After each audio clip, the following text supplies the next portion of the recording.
السلام علیکم اسٹوڈنٹس، آج کی ویڈیو میں ہم اس کہانی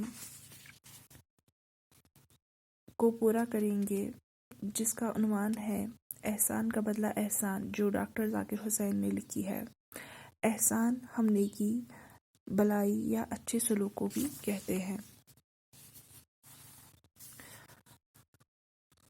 ہم نے یہاں تک پڑھا تھا کہ سائنس نے کس طرح اس اپاہج گھوڑے کو اپنے استبل سے نکال دیا، اور بیچارہ گھوڑا جو ہے بھوکا پیاسا بارش اور طوفان میں باہر کھڑا رہتا ہے، اور صبح ہوتے ہی جونڈو کر کے وہاں سے چلا جاتا ہے۔ اسی شہر عادل آباد میں ایک بڑی مسجد تھی اور ایک بڑا مندر۔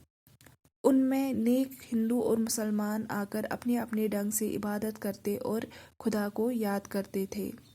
مندر اور مسجد کے بیچ ایک بہت اونچا مکان تھا۔ اس کے بیچ میں ایک بہت بڑا سا کمرہ تھا۔ کمرے میں ایک بہت بڑا گھنٹا لٹکا ہوا تھا اور اس میں ایک لمبی سی رسی بندھی ہوئی تھی۔ اس گھر کا دروازہ دن رات کھلا رہتا۔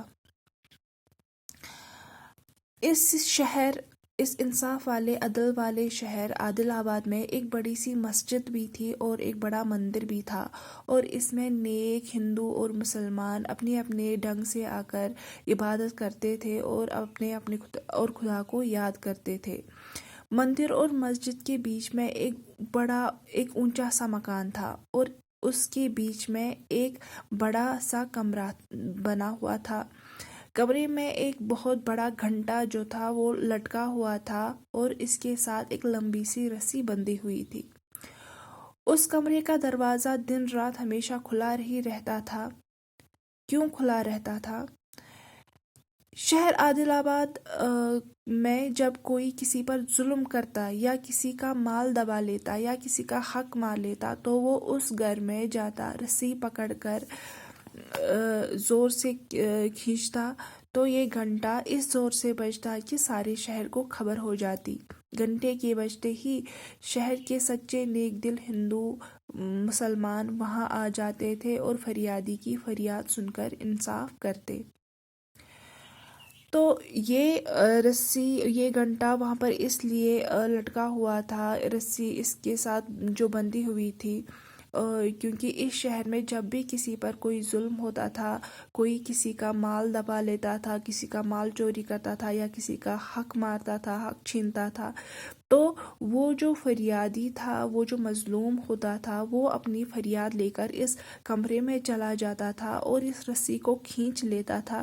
جب یہ رسی کھینچ لیتا تھا تو یہ گھنٹا زور سے بجتا تھا، اتنی زور سے بجتا تھا کہ شہر کے تمام جو نیک دل مسلمان یا ہندو تھے وہ آ کر جمع ہو جاتے تھے اور اس فریادی کی، اس مظلوم کی فریاد سنتے تھے اور انصاف کرتے تھے۔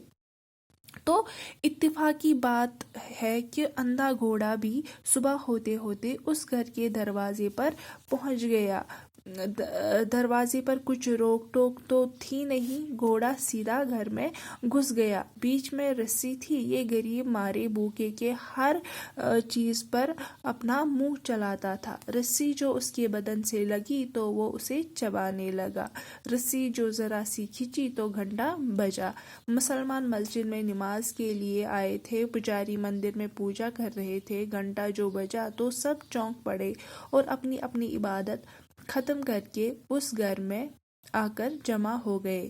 اب یہ بیچارہ گھوڑا جو تھا یہ تو بھوکا تھا، اور بھوک کے مارے یہ ہر کسی چیز پر اپنا منہ چلاتا تھا۔